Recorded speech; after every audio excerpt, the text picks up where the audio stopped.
Juror 3 is Christopher Prentice. Hello. Juror 4, Anne Van Leeuwen. Hi. Fuck. You got you. Good. Sorry, Loud and clear. Juror 5, Ziad Ek. Hey guys. Juror 6, Laura Hubbard. Reporting for jury duty. Juror 7, Melissa Wright. You said it wrong, but hi. Wow. Juror 8, Shaylin Bass McFall. Hello. Juror 9, Grace Smith. Hello. Juror 10, Sean Wilson. Present. Juror 11, Basil Dowd. Good evening. Juror 12, Jake Silbert. Hi. Judge, Nicole Falgout. Hi. Guard, Saya Floyd. Hello. And stage directions will be by me. I apologize to everyone in advance. All right, and as we are on the way, let me just scroll over here. There we go. Act 1.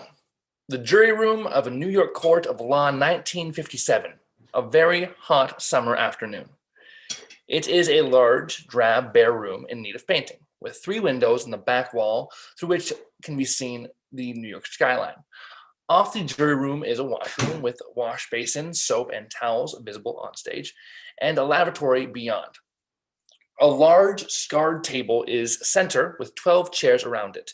A bench stands against the wall, and there are several extra chairs and small table in the room, plus a water cooler with paper cups and a waste basket and an electric fan over the bench and a clock above the cooler, and a row of hooks for coats with a shelf over it. There are pencils, pads, and ashtrays on the table. At night, the room is lit by fluorescent lighting with the switch next to the door. When the curtain rises, the room is empty. The voice of the judge is heard.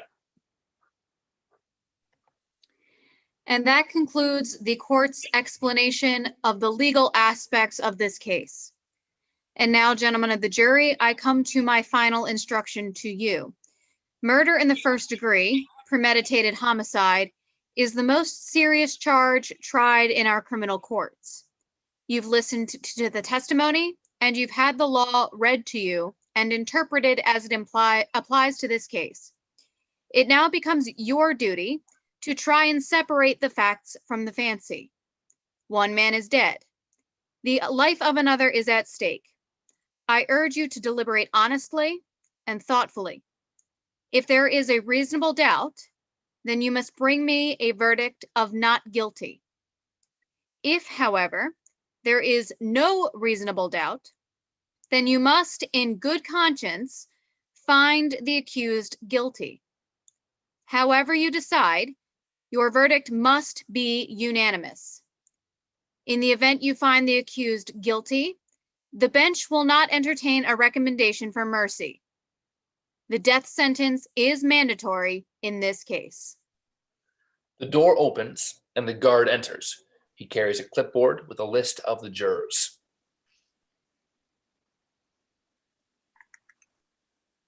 I don't envy your job. You are faced with a grave responsibility. Thank you, gentlemen. There's a brief pause, sound of jurors walking, talking. All right, let's move along, gentlemen and gentleladies.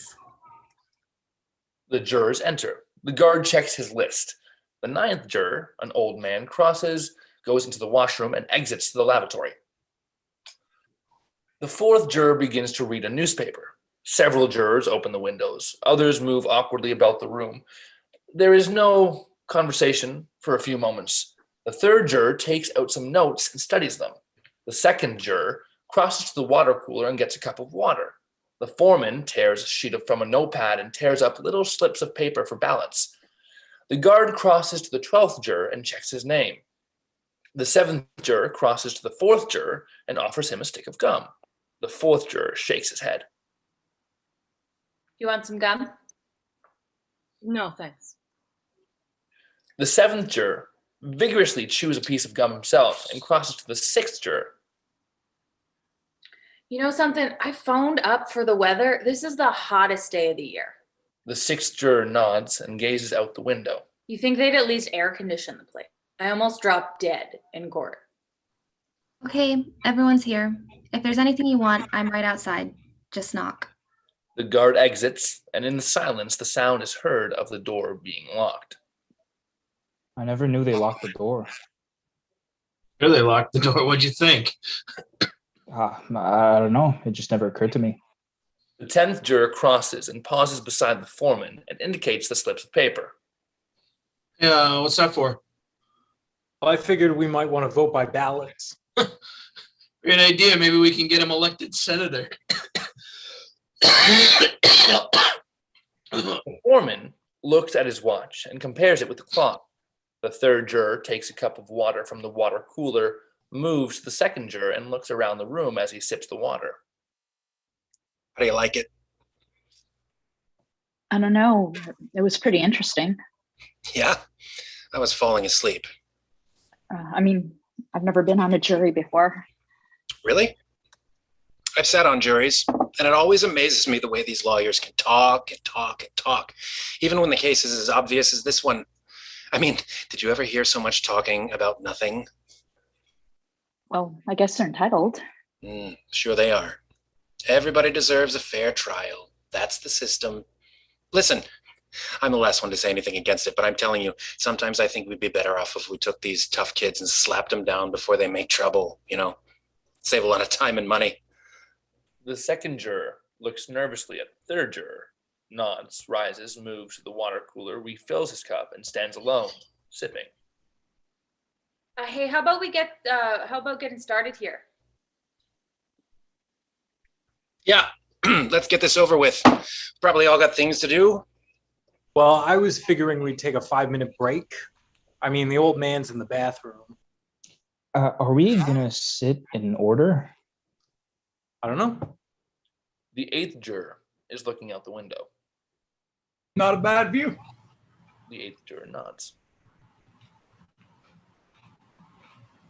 What do you think of the case? The 8th juror doesn't answer. It had a lot of interest for me. No dead spots, know what I mean? I'll tell you, we're lucky to get a murder case. I figured for a burglary or an assault or something. Those can be the dullest. Say, isn't that Woolworth building over there? Sorry? Funny, I've lived here all my life and I've never seen it. The 8th juror gazes out the window. The 12th juror looks at him for a moment, then moves away. Goddamn waste of time. Imagine sitting in here for 3 days just for this. And what about that business with the knife? I mean, asking grown-up people to believe that kind of bullshit? Well, look, you gotta expect that. You know what you're dealing with. Yeah, I suppose so. The 10th juror blows his nose vigorously. What's the matter? You got a cold? And how? These hot weather colds could kill you. I could hardly touch my nose, you know what I mean? Well, your horn's all right. I'm gonna try your lights. Oh, that's beautiful. The fan doesn't work. Somebody take a letter to the mayor. Dear Stingy. Let me take a look at it. The 3rd juror moves above the 4th juror, leans over and scans the 4th juror's newspaper. The foreman climbs on the bench and examines the fan. Doesn't work. I didn't get a chance to look at the newspapers today. Anything new going on? I was just wondering how the market closed. Oh, I wouldn't know. Say, are you on the exchange or something? I'm a broker. Really? I run a messenger service. The Beck and Call Company. It's my wife's idea. I employ 37 people. Started with nothing. Hey, Mr. Foreman, let's go. What do you say? All right, gentlemen, let's take seats. This better be fast. I got tickets to a ball game tonight. Yankees at Cleveland. We got this new kid pitching, Modleyewski, or whatever his name is. He's a bull, this kid. Like, shoot, a real jug handle. You're quite a ball fan, aren't you? Where do you want us to sit? Well, I was thinking we ought to sit in order by jury numbers. 2, 3, 4, and so on, if that's okay with you, gentlemen. What's the difference? I think it's reasonable to sit according to number. Let it be. The jurors begin their seats. The 8th juror continues to stare out of the window. The 9th juror is still in the lavatory. What was your impression of the prosecuting attorney? I beg your pardon? I thought he was really sharp. I mean, the way he hammered home his points one by one, and logical sequence. It takes a good brain to do that. I was very impressed. Yes, I think he did an expert job. I mean, he had a lot of drive, too. Real drive. Okay, let's get this show on the road. How about sitting down? The 8th juror does not hear the foreman. The gentleman at the window? The 8th juror turns, startled. How about sitting down? Sorry. The 9th juror enters the washroom from the lavatory and washes his hands. Pretty tough to figure, isn't it? Kid kills his father, bing, just like that.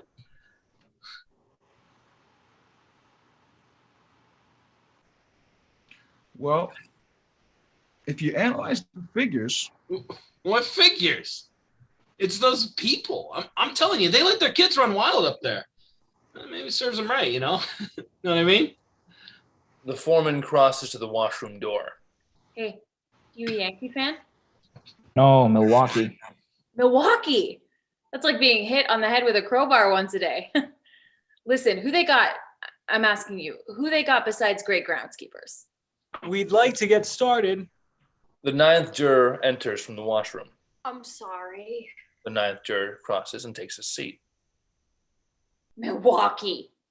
All right. Now, you gentlemen can handle this any way you want to. I mean, I'm not going to have any rules. If we want to discuss first and then vote, that's one way. Or we can vote right now and see how we stand. Well, that's all I have to say. I think it's customary to take a preliminary vote. Yeah, let's vote. Who knows? Maybe we can all go home. It's up to you.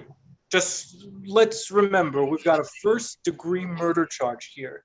If we vote guilty, we send the accused to the electric chair. That's mandatory. I think we all know that. Come on, let's vote. Yeah, let's see who's where. Anybody doesn't want to vote? All right. This has to be 12-0 vote either way. That's the law. Okay, are we ready? All those voting guilty, raise your hands. 7 or 8 hands go up immediately. Several others go up more slowly. Everyone looks around the table as the foreman rises and begins to count hands. The 9th juror's hand goes up now, and all hands are raised except the 8th juror's. 9, 10, 11. That's 11 for guilty, okay? Not guilty? The 8th juror slowly raises his hand. 1. Right. Okay, 11-1, guilty. Now we know where we are. Oh boy. There's always one. So what do we do now? Well, I guess we talk. Boy, oh boy. Well, look, do you really think he's innocent? I don't know. I mean, let's be reasonable. You sat in court and heard the same things we did. The man's a dangerous killer. You could see it. The man, he's 16 years old. Well, that's old enough. He knifed his own father 4 inches into the chest. It's pretty obvious. I mean, I was convinced from the first day. Well, who wasn't? I really think this is one of those open and shut things. They proved it a dozen different ways. Would you like me to list them for you? No. And what do you want? Nothing. I just want to talk. Well, what's there to talk about? 11 men here agree. Nobody had to think twice about it except you. All right. I want to ask you something. Do you believe his story? I don't know whether I believe it or not. Maybe I don't. So what'd you vote not guilty for? There were 11 votes for guilty. It's not easy for me to raise my hand and send a boy off to die without thinking about it first. Who says it's easy for me? No one. What, just because I voted fast? I think the guy's guilty. You couldn't change my mind if you talked for 100 years. I'm not trying to change your mind. It's just that we're talking about somebody's life here. I mean, we can't decide in 5 minutes. Suppose we're wrong. Suppose we're wrong? Suppose this whole building fell on my head. You can suppose anything. That's right. What's the difference how long it takes? We honestly think he's guilty. So suppose we finish in 5 minutes. So what? Let's take an hour.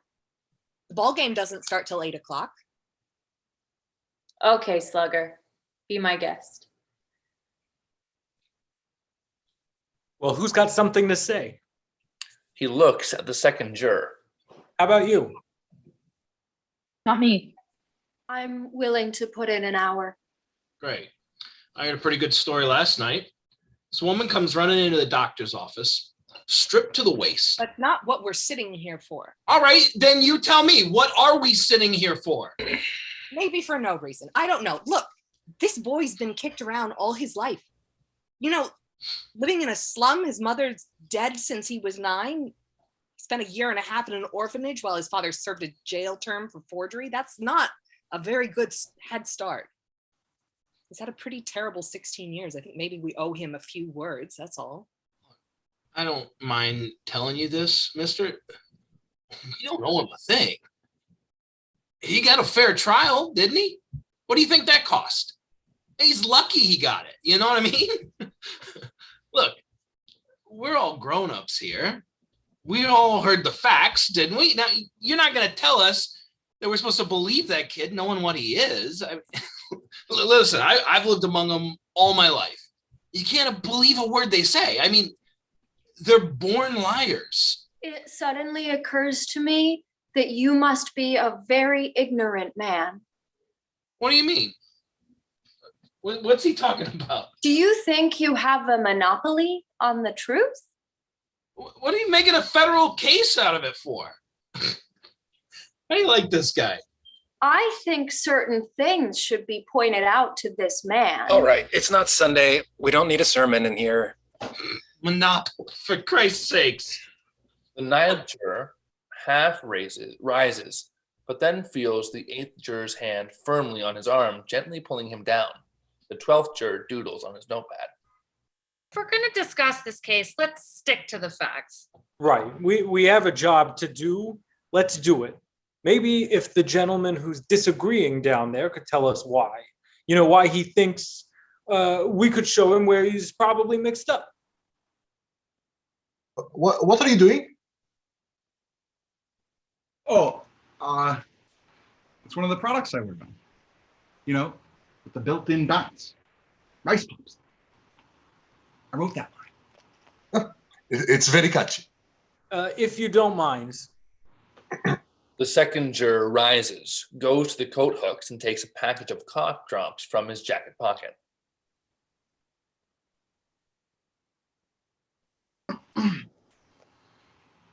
I'm sorry, I have this habit of doodling. It keeps me thinking clearly. We're trying to get someplace here. You know, we can't sit here forever. Well, look, maybe this is an idea. I'm just thinking out loud. But it seems to me it's up to us to convince this gentleman we're right and he's wrong. Maybe if we took a minute or two, it's just a quick thought. No, I think it's a good one. Supposing we go once around the table in order of jury numbers. Anything. Let's start it off. That means you're first. Well, it's hard to put into words. I just think he's guilty. I thought it was obvious from the word go. I mean, nobody proved otherwise. Nobody has to prove otherwise. The burden of proof is on the prosecution. The defendant doesn't have to open his mouth. It's in the Constitution. You've heard of it? Yeah, well, sure, I've heard of it. I know what it is. What I meant, well, the man is guilty. I mean, somebody saw him do it. Okay, now here's what I think. And I have no personal feelings about this. I'm talking facts. Number one, let's take the old man who lived in the second floor right underneath the room where the murder took place. At 10 minutes after 12, on the night of the killing, he heard loud noises in the apartment upstairs. He said it sounded like a fight. Then he heard the kid shout out, "I'm going to kill you." A second later, he heard a body fall and he ran to the door of the apartment, looked out, saw the kid running down the stairs and out of the house. Then he called the police. They found the father with a knife in his chest. And the coroner fixed the time of death at around midnight. Right. I mean, there are facts. These are facts for you. You can't refute facts. The boy is guilty. Look, I'm as sentimental as the next guy. I know the kid is only 16, but he's still got to pay for what he did. I'm with you, Pops. It was obvious, to me anyway, that the boy's entire story was flimsy. He claimed he was at the movies during the time of the killing, and yet 1 hour later, he couldn't remember what films he saw or who played in them. That's right. Did you hear that? You're absolutely right. No one saw him going into or out of the theater. Listen, what about the woman across the street? If her testimony don't prove it, nothing does. That's right. She was the one who actually saw the killing. Let's go in order here. Just a minute. Here's a woman. All right. Here's a woman who's lying in bed, can't sleep. She's dying in the heat. You know what I mean? Anyway, she looks out the window right across the street, sees the kid stick the knife into his father. The time is 12:10 on the nose. Everything fits. Look, she's known the kid all his life. His window is right opposite hers across the L tracks, and she swore she saw him do it. Through the windows of a passing elevated train. Right. This L train had no passengers on it. It was just being moved downtown. Lights were out, remember? And they proved in court that at night you can look through the windows of an L train when the lights are out and see what's happening on the other side. They proved it. I'd like to ask you something. Sure. You don't believe the boy. How come you believe this woman? She's one of them too, isn't she? Oh, you're a pretty smart fella, aren't you? Hey, let's take it easy. Sorry. What's he so wise about? I'm telling you. Come on, sit down. What are you letting me get you all upset for? The 10th juror sits. Let's calm down now. Let's try and keep it peaceful in here. Whose turn is it? Okay. How about you? I'll pass it. That's your privilege. How about the next gentleman? I don't know. I started to be convinced, very early in the case. Well, I was looking for the motive. That's very important. There's no motive. Where's the case? So anyway, the testimony from the people across the hall, from the kid's apartment, that was very powerful.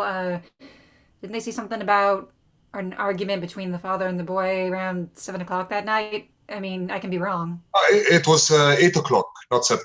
That's right, 8 o'clock. They heard an argument, but they couldn't hear what it was about. Then they heard the father hit the boy twice, and finally they saw the boy walk angrily out of the house. What does that prove? Well, it doesn't exactly prove anything. It's just part of the picture. I didn't say it proved anything. You said it revealed a motive for the killing. The prosecution attorney said the same thing.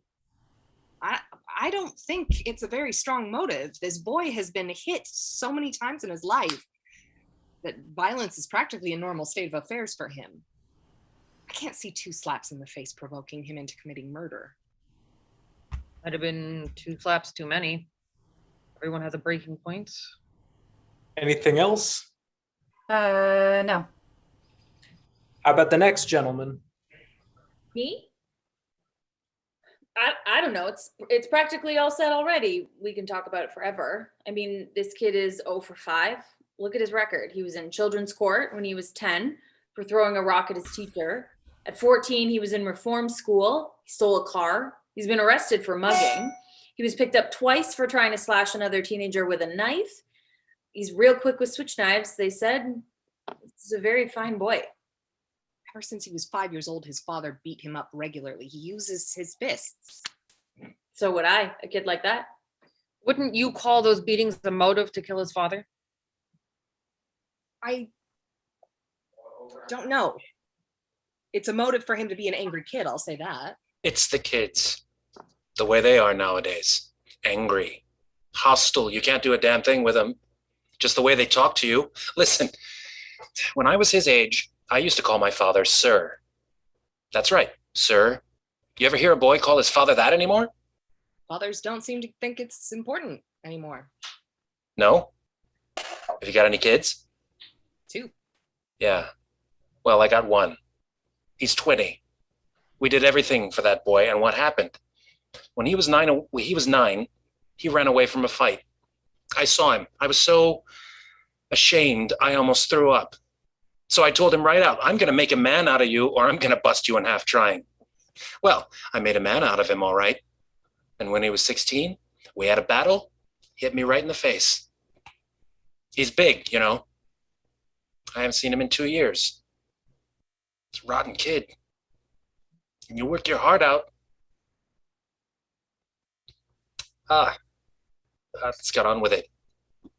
I think we're missing the point here. This boy, let's say he's a product of a filthy neighborhood and a broken home. We can't help that.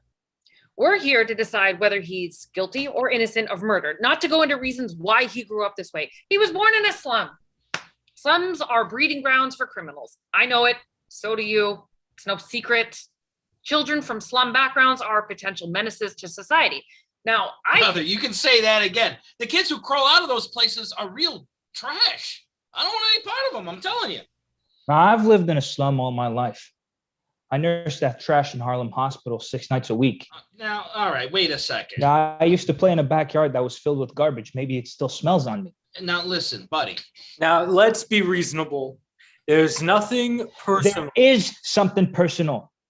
The 3rd juror moves to the 5th juror and pats him on the shoulder. Come on Fifth now. juror did not look up. He didn't mean you, fella. Let's not be so sensitive. This sensitivity, I understand. All right, let's stop all this arguing. We're wasting time here. It's your turn. Let's go. Well, I didn't expect a turn. I thought you were all supposed to convince me. Wasn't that the idea? Check. I forgot that. Well, what's the difference? He's the one who's keeping us here. Let's hear what he's got to say. Now, just a second. We decided to do it in a certain way. Let's stick to what we said. Stop being a kid, will you? A kid? Listen, what do you mean by that? What do you think I mean? K-I-D, kid. What, just because I'm trying to keep this thing organized? Listen, you want to do it? Here, you sit here. You take the responsibility. I'll just shut up. That's all. Listen, what are you getting so hot about? All right? Just calm down, will you? Don't tell me to calm down. Here's the chair. You keep it going smooth and everything. What do you think? It's a snap? Come on, Mr. Foreman. Let's see how great you run the show. Did you ever see such a thing? You think it's funny or something? Take it easy. The whole thing's unimportant. Unimportant? You want to try it? No, listen, you're doing a beautiful job. Nobody wants to change. Yeah, you're doing great. Hang in there and pitch. All right, let's hear from somebody. Well, if you want me to tell you how I feel about it right now, it's all right by me. I don't care what you do. All right. Haven't got anything brilliant. I only know as much as you do. According to the testimony, the boy looks guilty. Maybe he is. I sat there in court for 3 days listening while the evidence built up. Everybody sounded so positive that I started to get a peculiar feeling about this trial. I mean, nothing is that positive. I had questions I would have liked to ask. Maybe they wouldn't have meant anything. I don't know. But I started to feel that the defense counsel wasn't doing his job. He let too many things go. Little things. What little things? Listen, when these guys don't ask questions, that's because they know the answers already and they figured they'll be hurt. Maybe. It's also possible for a lawyer to just plain be stupid, isn't it? Maybe. You sound like you met my brother-in-law. I keep putting myself in the boy's place. I would have asked for another lawyer, I think. I mean, if I was on trial for my life, I'd want my lawyer to tear the prosecution witness to shreds, or at least try to. Look, there was one alleged eyewitness to this killing. Someone else claims he heard the killing and then saw the boy running out afterwards. There was a lot of circumstantial evidence, but actually those two witnesses were the entire case for the prosecution. Supposing they were wrong. What do you mean, supposing they were wrong? What's the point of having witnesses at all? Couldn't they be wrong? They sat on the stand under oath. What are you trying to say? They're only people. People make mistakes. Couldn't they be wrong? I don't think so. Do you know so? Well, now listen, nobody can know a thing like that. This isn't an exact science. That's right. It isn't. All right. Let's just try to get to the point here. What about the switch knife they found in the father's chest? Well, wait a minute. I think we ought to, there's some people who haven't talked yet. Shouldn't we Look, try to? they can talk whenever they like. Now just be quiet a second, will you? Okay. What about the knife? You know, the one that fine, upright boy admitted buying on the night of the murder. Let's talk about that. All right. Let's talk about it for a minute. I'll just get it in here and look at it. I'd like to see it again. Mr. Foreman? The foreman rises and crosses the door. We all know what it looks like. The foreman knocks on the door. The guard unlocks the door and enters. The foreman whispers to him. The guard nods and exits, locking the door. What are we going to get out of seeing it again? You brought it up. Gentleman has a right to see exhibits and evidence. The knife and the way it was bought is pretty strong evidence. Don't you think so? I do. Good. Now, suppose we take these facts one at a time. 1, the boy admitted going out of his house at 8 o'clock on the night of the murder after being punched several times by his father. He didn't say punched, he said hit. There's a big difference between a slap and a punch. After being hit several times by his father. 2, the boy went directly to a neighborhood junk shop where he bought, what do you call these things? Switch knives. Yeah, switchblade knife. Thank you. Whatever. 3, this wasn't what you'd call an ordinary knife. It had a very unusual carved handle. 4, the storekeeper who sold it to him identified the knife in court and said that it was the only one of its kind he had ever had in stock. 5, at about 8:45, the boy ran into 3 friends of his in front of a diner. Am I correct so far? Yes, you are. You bet he is. Now listen to this man. He knows what he's talking about. The boy walked with his friends for about an hour, leaving them at 9:45. During this time, they saw the switch knife. 6, each of them identified the death weapon in court as the same knife. 7, the boy arrived home at about 10 o'clock. Now, this is where the stories offered by the boy and the state begin to diverge slightly. He claims that he stayed home until 11:30 and then went to one of those all-night movie things. He returned home at about 3:15 in the morning to find his father dead and himself arrested. Now, what happened to the switch knife? This is the charming and imaginative little fable the boy invented. He claims that the knife fell through the hole in his pocket sometime between 11:30 and 3:15 while he was on his trip to the movies, and that he never saw it again. Now, this is a tale, gentlemen. I think it's quite clear that the boy never went to the movies that night. No one in the house saw him go out at 11:30. No one at the theater identified him. He couldn't even remember the names of the pictures he saw. What actually happened is this. The boy stayed home, had another fight with his father, stabbed him to death with a knife, and 10 minutes after 12, and fled from the house. He even remembered to wipe the knife clean of fingerprints. The guard unlocks the door and enters carrying a curiously designed knife with a tag hanging from it. The 4th juror goes to the guard and takes the knife from him. The guard exits and locks the door. Everyone connected with the case identified the knife. Now, are you trying to tell me that it really fell through a hole in the boy's pocket and that someone picked it up off the street, went to the boy's house, and stabbed his father with it just to be amusing? No, I'm saying it's possible that the boy lost the knife and that someone else stabbed his father with a similar knife. It's possible. The fourth juror flicks open the knife and jams it into the table. Take a look at the knife. I've never seen anything like it. Neither had the storekeeper who sold it to the boy. Are you asking us to accept a pretty incredible coincidence? I'm not asking anyone to accept it. I'm just saying that it's possible. And I'm saying it's not possible. The eighth juror stands for a moment in silence. Then he reaches into his pocket and swiftly withdraws a knife. He holds it in front of his face and flicks open the blade.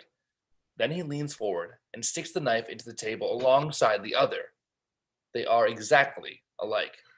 There is a burst of sound in the room. The eighth juror stands back from the table, watching. Look at it, it's the same knife. What is this? Where'd that come from? How'd you like that? What are you trying to do? Oh, what's going on here? Who do you think you are? Quiet, let's be quiet. Where'd you get that knife? I was walking for a couple of hours last night just thinking. I walked through the boy's neighborhood. The knife comes from a little pawn shop 3 blocks from his house. Cost me $6. It's against the law to buy or sell switchblade knives. That's right. I broke the law. Listen, you pulled a real bright trick here. Now, supposing you tell me what you proved.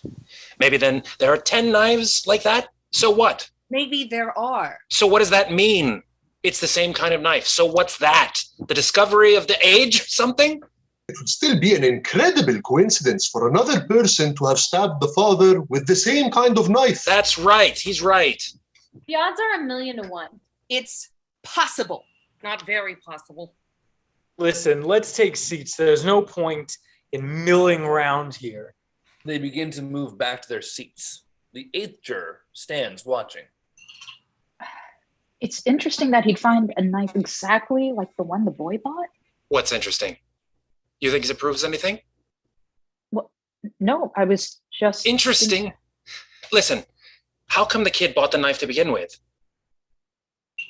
Well, he claims that he... I know. He claims he bought it as a present for a friend of his. He was going to give it to him the next day because he busted the other kid's knife, dropping it on the pavement. That's what he said. Baloney. The friend testified that the boy did break his knife. Yeah. And how long before the killing? 3 weeks, right? So how come our noble lad bought this knife 1/2 hour after his father smacked him and 3.5 hours before they found it shoved up here into his father's chest? Well, he was going to give the knife to his friend. He just wanted to use it for a minute. Let me ask you this. It's one of the questions I wanted to ask in court. If the boy bought the knife to use on his father, how come he showed what was going to be the murder weapon to 3 friends of his just a couple hours before the killing? Listen, all of this is just talk. The boy lied and you know it. May have lied. Do you think he lied? That's a stupid question. Sure, he lied. Do you? You know my answer. He lied. Do you think he lied? I'm not sure. You're not sure about what? Now, wait a second. What are you, the kid's lawyer or something? Who do you think you are to start cross-examining us? Isn't that what's supposed to happen in a jury room? Listen, there are still 11 us in here who think that he's guilty. Yeah, what do you think you're going to accomplish? You're not going to change anybody's mind. If you want to be stubborn and hang this jury, go ahead. The kid will be tried again and found guilty sure as he's born. Probably right. So what are you going to do about it? We can be here all night. Only one night. A boy may die. Brother, anybody got a deck of cards? I don't think you ought to make a joke about it. What do you want me to do? Listen, I don't see what all this stuff about the knife has to do with anything. Somebody saw the kid stab his father. What more do we need?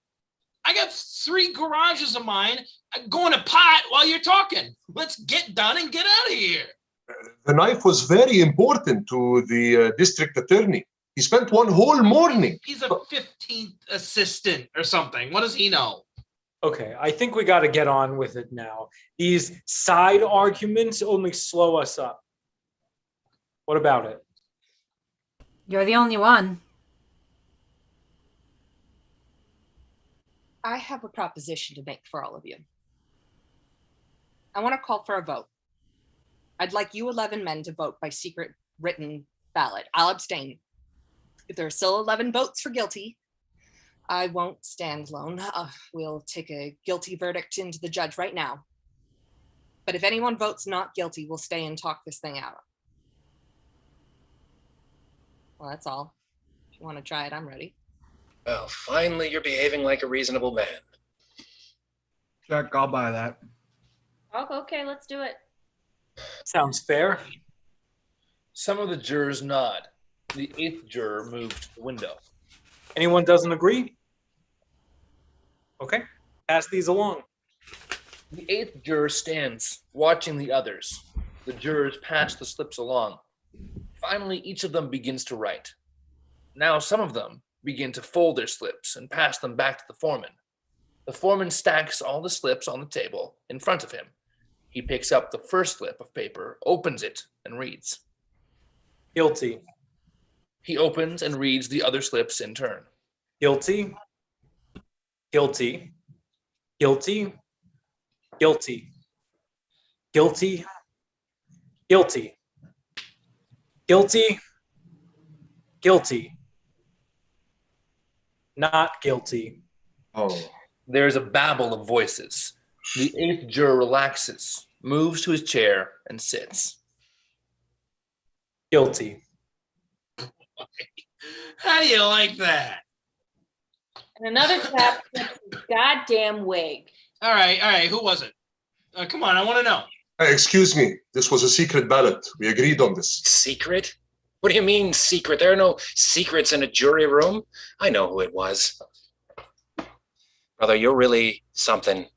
You come in here and you vote guilty like everybody else, and then this golden-voiced preacher over here starts to tear your heart out with stories about a poor little kid who just couldn't help becoming a murderer, so you change your vote? If that isn't the most sickening... Why don't you drop a quarter in his collection box? But now, wait a minute. The 3rd juror turns away. You can't talk to me like that. The 3rd juror turns to face him. The 4th juror slips in between them and takes the 5th juror by the arm. No. Hey, wait, where does he get the right to shout at me? All right, let's calm down. Well, who does he think he is? I mean, did you see him? Just sit down. He's very excitable. Forget about it. Doesn't matter. Yeah, you bet I'm excitable. We're trying to put a guilty man into the chair where he belongs, and all of a sudden somebody's telling us fairy tales, and we're listening. Take it easy. What do you mean? Take it easy? Do you feel like seeing a proven murderer walking the streets? Why don't we just give him his knife back? Make it easier for him. Okay, let's stop the yelling. Who's got something constructive to say? Please, I would like to say something here. I have always thought that in this country, a man was entitled to have unpopular opinions and... Let's stick to the subject. What made you change your vote? He didn't change his vote. I did. Would you like me to tell you why? No, I wouldn't like you to tell me why. Well, I'd like to make it clear anyway, if you don't mind. We have to listen to this? Hey, look, the man wants to talk. Thank you. This gentleman has been standing alone against us. He doesn't say the boy is not guilty. He just isn't sure. Well, it's not easy to stand alone against the ridicule of others. He gambled for support and I gave it to him. I respect his motives. The boy on trial is probably guilty, but I want to hear more. The 7th juror crosses to the washroom. For the time being, the vote is 10-2. The 7th juror enters the washroom, slams the door after him.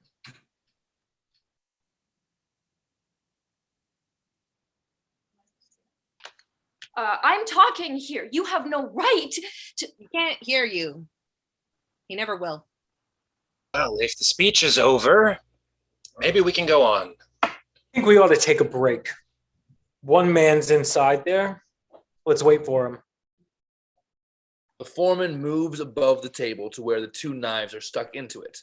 He plucks the tag knife out and closes it. Looks like we're pretty hung up here. I mean, that thing with the old man was pretty unexpected. I wish I knew how we could break this up. You know, in advertising, I told you I worked in an ad agency, didn't I? The foreman crosses the door and knocks. The guard unlocks the door and enters. The foreman hands him the knife. The guard exits, locking the door. Well, there are some pretty strange people. Not strange, really. Just they have a peculiar way of expressing themselves, you know what I mean? The 11th juror nods. Well, it's probably the same in your business, right? What do you do? I am a watchmaker. Really? The finest watchmakers come from Europe, I imagine. The 11th juror bows slightly. The 6th juror rises and goes into the lavatory. Anyway, I was telling you, in the ad agency, when they reach a point like this in a meeting, there's always some character ready with an idea. And it kills me. I mean, it's the weirdest thing. Sometimes the way they precede the idea with some kind of phrase like, oh, some account exec will say, here's an idea. Let's run it up the flagpole and see if anyone salutes it. Or put it on a bus and see if it gets off to Wall Street. I mean, it's idiotic, but it's funny. The 8th juror goes into the washroom and hangs his jacket on a hook. The 3rd juror crosses to the 5th juror. Look, I was a little excited. Well, you know how it is. I didn't mean for it to get nasty or anything. The 5th juror crosses away from the 3rd juror without answering.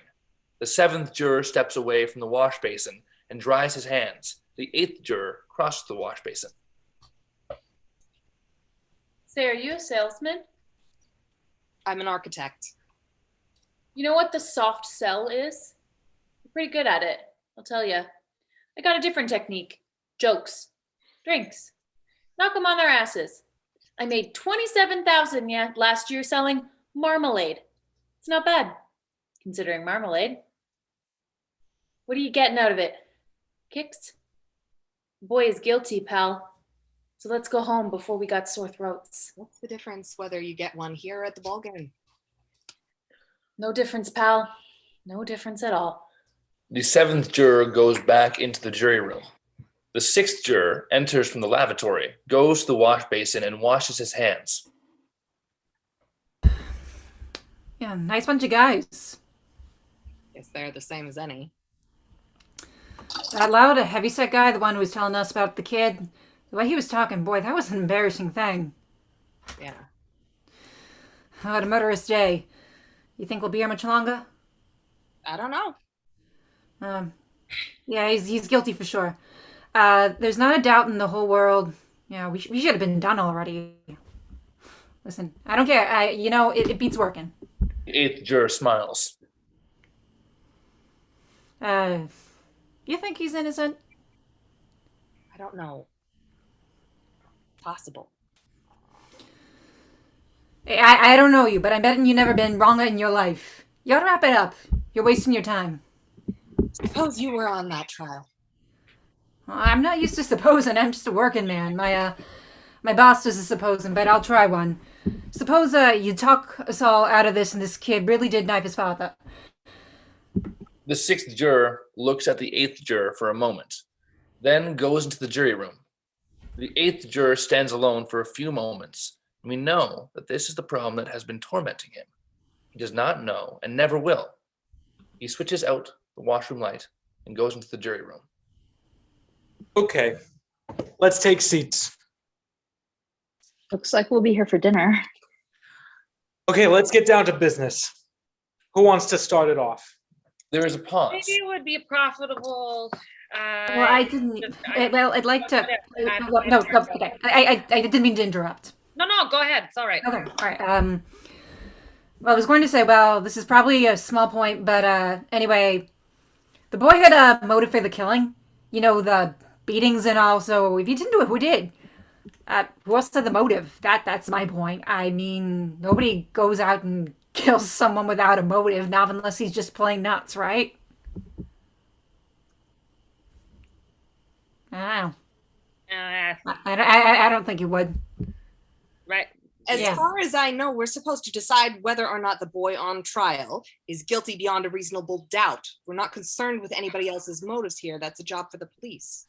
Very true, but we can't help letting the only motive we know of creep into our thoughts, can we? And we can't help asking ourselves who else might have had a motive. Logically, these things follow. This gentleman is asking a reasonable question. Somebody killed him. Wasn't the boy? Who was it? Mojalewski. You're talking about the man I love. If you haven't got anything to add besides jokes, I suggest you listen. Okay. It's just letting off steam. I'm sorry. Go ahead. Well, maybe you can answer me. Who else might have killed the father? I don't know. Father wasn't exactly a model citizen. The boy's lawyer outlined his background in his closing statement. He was in prison once. He was also known to be a compulsive gambler and a pretty consistent loser. Spent a lot of time in neighborhood bars and would get into fistfights sometimes after a couple of drinks, usually over a woman. He was a tough, cruel, primitive kind of man who never held a job more than 6 months in his life. So here are a few possibilities. He could have been murdered by one of many men he served time with in prison, by a bookmaker, by a man he's beaten up, by a woman he's picked up, by any one of the people he was known to hang out with. Boy, oh boy, that is the biggest load of crap I ever. Listen, we know the father was a bum, so what's that got to do with anything? I didn't bring it up. I was asked who else might have killed him. I gave my answer. That gentleman over there asked a direct question. Everyone's a lawyer. Look, suppose you answer this for me. The old man who lived downstairs heard the kid yell out, "I'm gonna kill you." A split second later, he heard a body hit the floor. Then he saw the kid run out of the house. Now, where does all that mean to you? I was wondering how clearly the old man could have heard the boy's voice through the ceiling. Well, he didn't hear it through the ceiling. His windows were open, so it was the window upstairs. It was a hot night. Remember? The voice came from another apartment. It's not easy to identify a voice, especially a shouting voice. He identified it in court. He picked the boy's voice out of 5 other voices blindfolded. That was just an ambitious district attorney putting on a show. Look, the old man knows the boy's voice very well. They've lived in the same house for years. But to identify it positively from the apartment downstairs, isn't it possible he was wrong? That maybe he thought the boy was upstairs and automatically decided that the voice he heard was the boy's voice. I think that's a bit far-fetched. Brother, you can say that again. Look, the old man heard the father's body falling, and then he saw the boy run out of the house 15 seconds later. He saw the boy.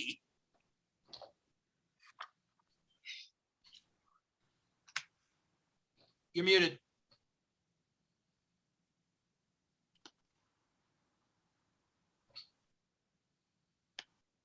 I apologize. Check. And don't forget the woman across the street. She looked right into the open window and saw the boy stab his father. I mean, isn't that enough for you? Not right now. No, it isn't. How do you like him? It's like talking into a dead phone. The woman saw the killing through the windows of a moving elevated train. The train had 6 cars, and she saw it through the windows of the last 2 cars. She remembered the most insignificant details. I don't see how you can argue with that. Well, what do you have to say about it? I don't know. It doesn't sound right to me. Well, suppose you think about it. Lend me your pencil. The 12th juror hands the pencil to the 3rd juror, who starts to draw what is obviously a tic-tac-toe pattern on the pad.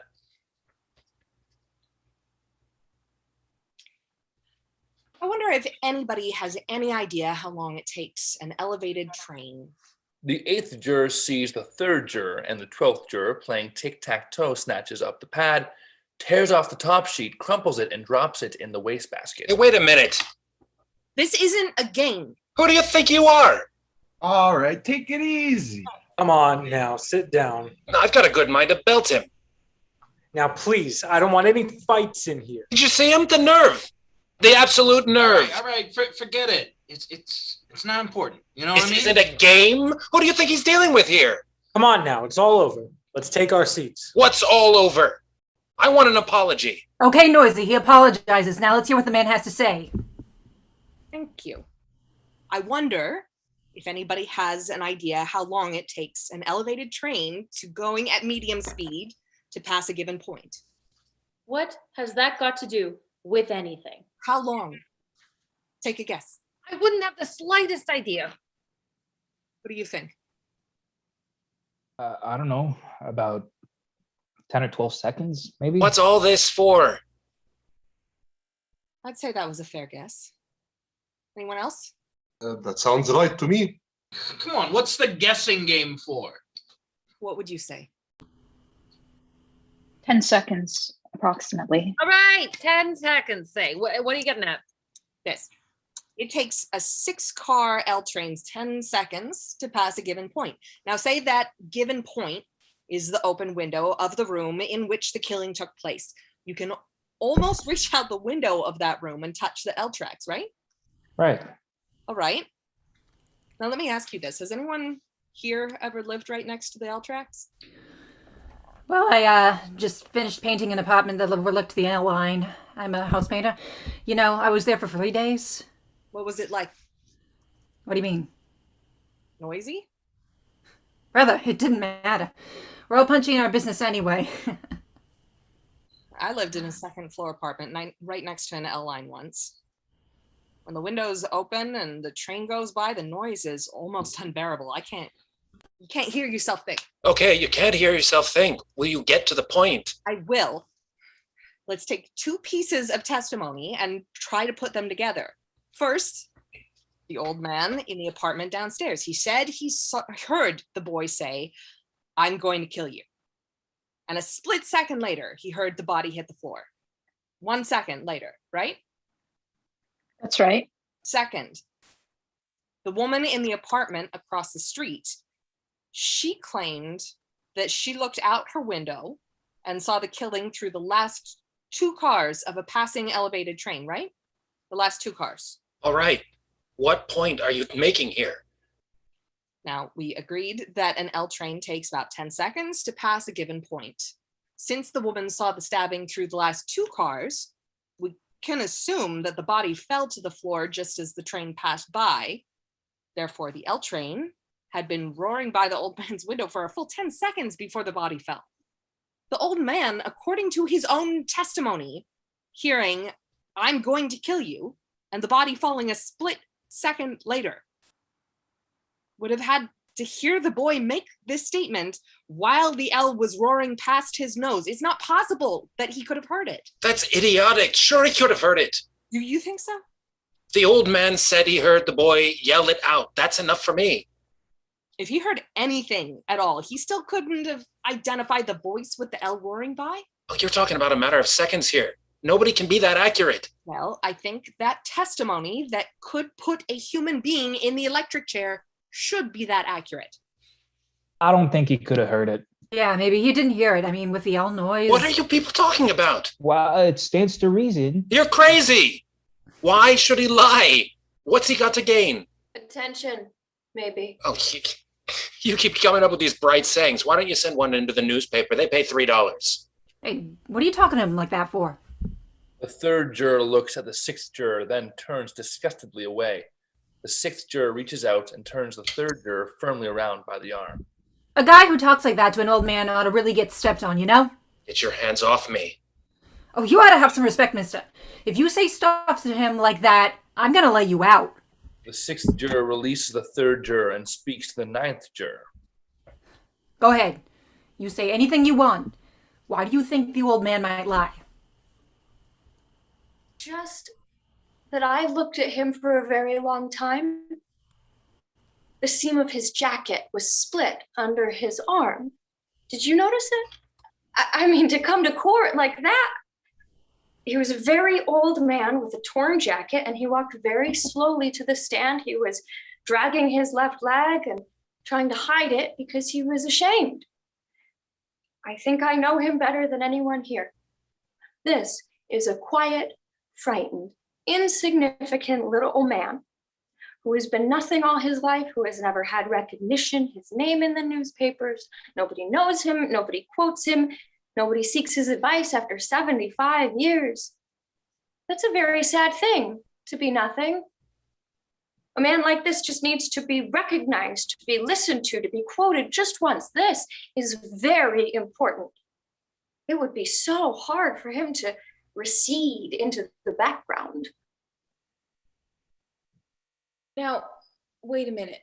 Are you trying to tell us he'd lie just so that he could be important once? No, he wouldn't really lie.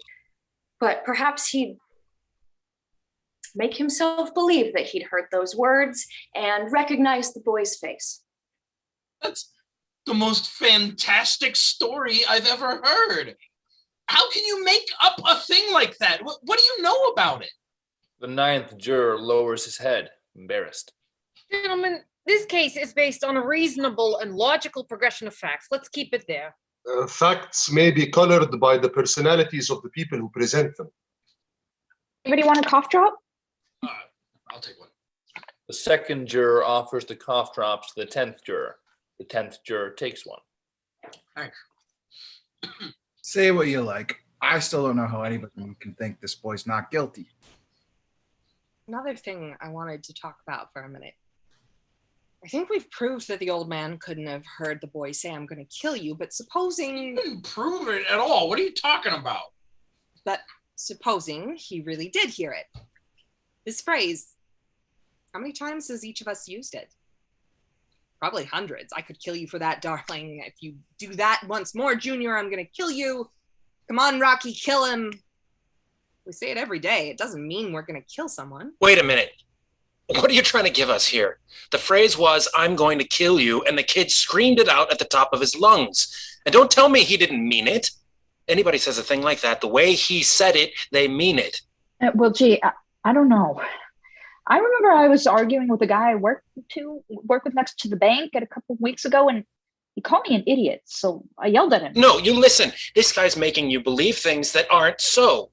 The kid said he was going to kill him, and he did kill him. Well, let me ask you this. Do you really think the boy would shout out thing like that so the whole neighborhood would hear it?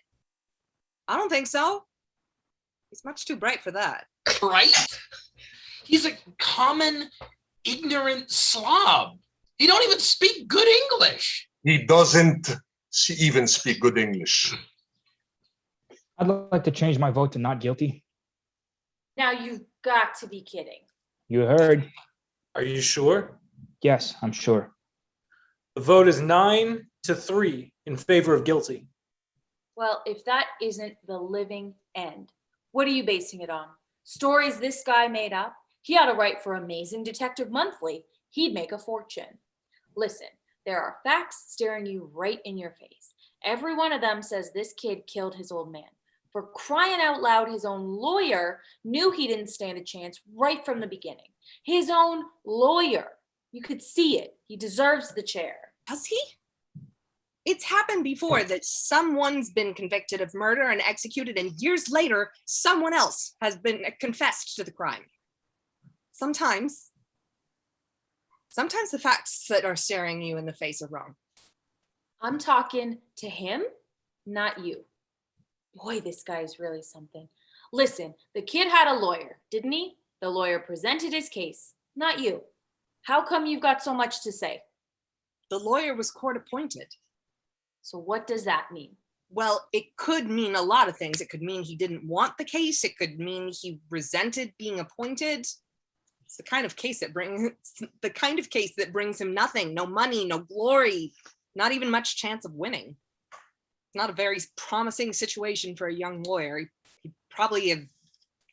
He'd really have to believe in his client to make a good fight. As you pointed out a minute ago, he obviously didn't. Sure, he didn't. Who in hell could, except God, come to earth or somebody? Come on already, look at the time. Pardon me, but I have made some notes here. notes yet. I would like, please, to say something. I have been listening very closely, and it seems to me that this man has some very good points to make. From what was presented at the trial, the boy looks guilty. But maybe if we go deeper, Come on, will you? there is a question I would like to ask. We assume that the boy committed murder. He stabbed his father in the chest and ran away. This was at 12 minutes after 12. Now, how was he caught by the police? He came home at 3 o'clock or so and was captured by 2 detectives in the hallway of his house. My question is, if he had really killed his father, why would he come back 3 hours later? Wouldn't he be afraid of being caught? Look, he came home to get his knife. It's not nice to leave knives sticking around in people's chests. Yeah, especially relatives. The boy knew there were people who could identify the knife as the one he had just bought. He had to get it before the police did. But if he knew the knife could be identified, why did he leave it there in the first place? Well, I think we can assume he ran out in a state of panic after he killed his father.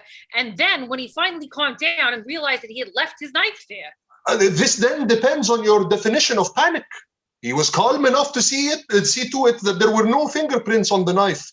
Now, where did his panic start and where did it end? Look, you can forget all that other stuff. He still came home to dig his knife out and get rid of it. 3 hours later? Sure, 3 hours later. If I were the boy and I had killed my father, I would not have come home 3 hours later. I would be afraid that the police would be there. I would stay away. Listen, you voted guilty, didn't you? What side are you on? I don't believe I have to be loyal to one side or the other. I am simply asking questions.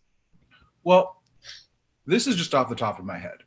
But if I were the boy and I'd, done the stabbing and everything, I'd take the chance and go back for the knife.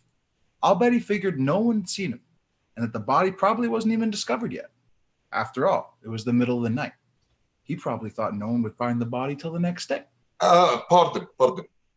Here's my whole point. The woman across the street testified that a moment after she saw the killing, that is, a moment after the L train went by, she screamed and then went to telephone the police. Now, the boy must certainly have heard that scream and known that somebody saw something. I don't think he would have gone back if he had been the murderer. Okay, 2 points. 1, in his state of panic, he may not have heard the scream. Perhaps it wasn't very loud. 2, if he did hear it, he may not have connected it with his own act. Remember, you lived in a neighborhood where screams were fairly commonplace. Right. There's your answer. Maybe he did stab his father and didn't hear the woman's screams, did run out in a panic, did calm down 3 hours later and came back to try and get the knife, risking being caught by the police. Maybe all those things are so, but maybe they're not. I think there's enough doubt to make us wonder whether he was there at all during the time the murder took place. What do you mean doubt? What are you talking about? Didn't the old man see him running out of the house? He's twisting the facts, I'm telling you. Did or didn't the old man see the kid running out of the house at 12:10? Well, did he or didn't he? He says he did. Says he did. Oh boy. How do you like that? Well, did or didn't the woman across the street see the kid kill his father? She says she did. You're making it out like it don't matter what people say. What you want to believe, you believe, and what you don't want to believe, you don't. Well, what kind of way is that? What do you think these people get up on the witness stand for? Their health? I'm telling you, man, the facts are being changed around here. Witnesses are being doubted, and there's no reason for it. Witnesses can make mistakes. Sure. When you want them to, they do. Know what I mean? Okay, let's hold the yelling down. You keep saying that. Maybe what we need is a little yelling in here. These guys are going off every which way. Did hear the scream, didn't hear the scream. What's the difference? They're just little details. You're forgetting the important stuff. I mean, all of a sudden here, everybody's I'd like to call for another vote. Listen, I'm talking here. There's another vote called for. How about taking seats? Jurors who are standing move toward their seats. What are we going to gain by voting again? I don't know. The gentleman asked. God, I never saw so much time spent on nothing. It only takes a second. Okay, I guess the fastest way is to find out who's voting not guilty. All those in favor of not guilty, raise their hands. 5th, 8th, and 9th jurors raise their hands. Still the same. 1, 2, 3 not guilties, 9 guilties. So now where are we? I'm telling you, we can yakety yak until next Tuesday here. Where's it getting us? Pardon. I vote not guilty. Oh, brother. Oh, now listen. What are you talking about? I mean, we're all going crazy in here or something. This kid is guilty. Why don't you pay attention to the facts? Listen, tell him, will ya? This is going to be a goddamn joke. Vote is 8-4 in favor of guilty. I mean, everybody's heart is starting to bleed for this punk, this little kid. Like the president just declared it Love Your Underprivileged Brother Week or something. Listen, I'd like to tell you why. I'd like you to tell me why you changed your vote. Come on, give me reasons. I don't have to defend my decision to you. I have a reasonable doubt in my mind. What reasonable doubt? That's nothing but words. Here, look at it. The kid you just decided isn't guilty was seen ramming this thing into his father. Well, look at it, Mr. Reasonable Doubt. That's not the knife. Don't you remember? It's brilliant. I'm telling you, this is the craziest. I mean, you're sitting in here pulling stories out of thin air. What are we supposed to believe? I'm telling you, if this guy was sitting ringside at the Dempsey Furpo fight, he'd be trying to tell us Furpo won. Look, what about the old man? Are we supposed to believe that he didn't get up and run to his door and see the kid tearing down the stairs 15 seconds after the killing? He's only saying he did to be important. I mean, what's the point of Well, hold it a second. And the Milwaukee Rooter is heard from. What? Did the old man say he ran to the door? Ran, walked, what's the difference? He got there. He said he ran to the door. At least I think he did. I don't remember what he said, but I don't see how he could run. He said he went from his bedroom to the front door. That's enough, isn't it? Wait a minute. Where was his bedroom again? Down the hall somewhere. I thought you remembered everything. Don't you remember that? No. Mr. Foreman, I'd like to look at the diagram of the apartment. Why don't we have them run the trial over just so you can get everything straight? Mr. Foreman? I heard you. The foreman goes to the door and knocks. The guard unlocks the door and enters. The foreman confers briefly with him. The guard exits and locks the door after him. All right, what's this for?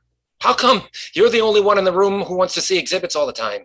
Well, I want to see this one too. And I want to stop wasting time. I'm gonna start wading through all that business about where the body was found. You're not. Not unless someone else wants to. I'd like to see if a very old man who drags one leg when he walks because he had a stroke last year can get from his bed to his front door in 15 seconds. He said 20 seconds. He said 15. Now I'm telling you, he said 20. What are you trying to distort? He said 15. How? He does. How does he know how long 15 seconds is? You can't judge something, that kind of thing. He said 15 seconds. He was very positive about it. Well, he's a very old man. You saw him. Half the time he was confused. How could he be positive about anything? The guard unlocks the door and enters, carrying a large diagram of the apartment. The diagram is a layout of a railroad flat. A bedroom faces the L tracks. Behind it is a series of rooms off a long hall. In the front room is an X marking the spot where the body was found. At the back of the apartment, we see the entrance into the apartment hall from the building hall. We see a flight of stairs in the building's hall. Each room is labeled and the dimensions of each room are shown.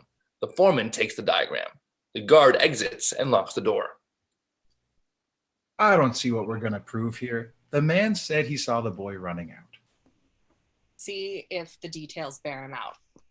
As soon as the body fell to the floor, he said, he heard footsteps upstairs running towards the front door. He heard the upstairs door open and the footsteps start down the stairs. He got to his front door as soon as he could. He swore that it couldn't have been more than 15 seconds. Now, if the killer began running immediately down, Well, maybe he didn't. the old man said he did. You know, you ought to be down in Atlantic City at that hair splitters convention. Listen, baseball, why don't you stop making smart remarks all the time? My friend, for your $3 a day, you've got to listen to everything. Well, now that you got that thing in here, what about it? May I? This is the apartment in which the killing took place. The old man's apartment is directly beneath it and exactly the same. Here are the L tracks, bedroom, another bedroom, bathroom, living room, kitchen, and this is the hall. Here's the front door to the apartment, and here are the stairs. Now, the old man was in bed in this room. He says he got up, went out into the hall, ran down the hall to the front door, opened it, and looked out just in time to see the boy racing down the stairs. Am I right so far?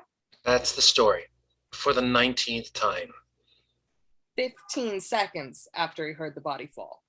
Correct. His bed was at the window. It's 12 feet from his bed to the bedroom door. The length of the hall is 43 feet, 6 inches. Now he had to get up out of bed, walk 12 feet, open the bedroom door, walk 43 feet, and open the front door, all in 15 seconds. Do you think he could have done it? Sure, he could have done it. He can only walk very slowly. They had to help him into the witness chair. You make it sound like a long walk. It's not. For an old man who's had a stroke, it's a long walk. The eighth juror moves his chair and sets the chair to indicate a bed. Apologies, guys. This is the old man's bed. What's going on here?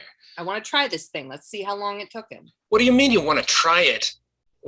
Why didn't the kid's lawyer bring it up if it's so important? Well, maybe you just didn't think of it. What do you mean he didn't think of it? You think the man's an idiot or something? It's an obvious thing. Well, did you think of it? Listen, smart guy, it doesn't matter whether I thought of it. Okay, now let's hold it down. He didn't bring it up because he knew the answer had hurt his case. Now, what do you think of that? Okay. All right. Here's the bed. I'm going to pace off 12 feet, the length of the bedroom. You're crazy. You can't recreate a thing like that. I'd like to see it. The 12th juror picks up his chair and takes it to the 8th juror. The 8th juror puts the chair where he is standing. All right. This is the bedroom door. The hall is a little over 43 feet long. I'll pace out to that wall and back again. The 8th juror paces, counting his steps silently. Look, this is absolutely insane. What's the idea of wasting everyone's time here? 12. According to you, it'll only take 15 seconds. We can spare that. He resumes his pacing, counting to himself, and reaches the wall. The others watch silently. He turns and paces, counting off the rest of the distance. 39, 40, 41, 42, 43. Okay. Pass me another chair, please. The 6th juror picks up a chair and takes it to the 8th juror. The 8th juror places it where he is standing. This is the door to the outside hall and stairway. It was chain locked according to the testimony. Just gotta watch with a second hand. I have. When you want me to start, stamp your foot. That'll be the body column. Time me from there. The 8th juror lies down on the 2 chairs. Anyone for charades? Never seen anything like this in my whole life. Okay, I'm ready. The 2nd juror stares at his watch, waiting. Come on, let's go here. I want to wait until the second hand reaches 60. They wait. The 2nd juror suddenly stamps his foot. The 8th juror rises to a sitting position, swings his legs to the floor, and stands up. The 2nd juror keeps his eyes on his watch. The 8th juror hobbles, dragging one leg toward the chair that serves as the bedroom door. He reaches it and pretends to open the door. He then hobbles along the simulated 43-foot hallway. Come on, snap it up. He walked twice as fast as that. This is, I think, even more quickly than the old man walked in the courtroom. If you think I should go faster, I will. The 8th juror speeds up his pace slightly, reaches the wall, turns, and heads for the second chair, the one simulating the door to the outer hallway. Come on, will you? Let's get this kid stuff over with. They watch as the 8th juror reaches the last chair. He pretends to open an imaginary chain lock and then opens the imaginary door. Stop. Right. What's the time? 15, 20, 30, 35, 40, 42 seconds exactly. 22 seconds. I think this is what happened. The old man heard the fight between the boy and his father a few hours earlier. Then, while lying in bed, he heard a body hit the floor in the boy's apartment, and he heard the woman scream from across the street. Got up, tried to get to the door, heard somebody racing down the stairs, and assumed it was the boy. I think that's possible. Assumed? Now listen to me, you people. I've seen all kinds of dishonesty in my day, but this little display takes the cake. You come in here with your sanctimonious talk about slum kids and injustice and make up some wild stories, and all of a sudden you start getting through to some of these old ladies in here. Well, you're not getting through to me. I've had enough. What's the matter with you people? Every one of you knows this kid is guilty. He's got to burn. We're letting him slip through our fingers here. Slip through our fingers? Are you his executioner? I'm one of them. Maybe you'd like to pull the switch. For this kid, you bet I'd like to pull the switch. I'm sorry for you. Don't you start with me now. Ever since we walked into this room, you've been behaving like a self-appointed public avenger. I'm telling you now, shut up. You want to see this boy die because you personally want it, not because of the fact. Shut up. You're a sadist. Shut up, you son of a bitch. The 3rd juror lunges wildly at the 8th juror. The 8th juror holds his ground. The 5th and 6th jurors grab the 3rd juror from behind. He strains against the hands, his face dark with rage. Let go of me, goddammit! I'll kill him! I'll kill him! You don't really mean you'd kill me, do you? The 3rd juror breaks from the 5th and 6th jurors, stops struggling, and stares bitterly at the 8th juror as the curtain falls. Act 2, the same immediately following. When the curtain rises, the jurors are in the same positions as they were at the end of the previous act. Looking at the 3rd juror, there is silence. The 3rd juror crosses to the window. The other jurors move about the room. There is an awkward silence. The guard unlocks the door and enters. Is there anything wrong, gentlemen? I heard some noise. No, there's nothing wrong. The foreman collects the apartment plan from the table. Just a little argument. Everything's okay. The foreman hands the plan to the guard. We're finished with this. The guard takes the plan, looks carefully around the room, then exits, locking the door behind him. There is a pause. The others look at the 3rd juror. What are you staring at? The others, embarrassed, turn away. Some of them take their seats. Well, I suppose someone has to start it off again. Getting late. What do they do? What do they do? Take us out to a restaurant for supper? How do I know? I wonder if they let us go home in case we can't finish tonight. I got a boy with the mumps. He's out to here. The wife says he looks like Khrushchev. The room begins to darken perceptibly now. Pardon. This fighting, this is not why we are here, to fight. We have a responsibility. This, I have always thought, is a remarkable thing about democracy.